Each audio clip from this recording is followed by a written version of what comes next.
are actually facing us now. A new program has been launched in Mombasa to address the shortage of skilled workers and improve youth employment by giving trainees more hands-on workplace experience. The program will see trainers spend 75% of their training in the workplace and 25% in the classroom, with employers playing a direct role in developing their skills. Use the right skills for our businesses. What's in it for you? Are you simply training people who will be captured by your... Here, the other one is here. You know, the issue of levels, right?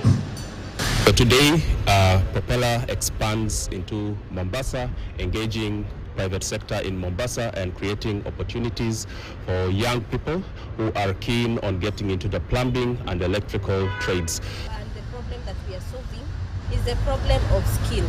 Most of the technicians and the young people learn work on the site. So some of the skills that are required to do efficient work, like reading of drawings on the site, they are not learned. Mukamaku farmers from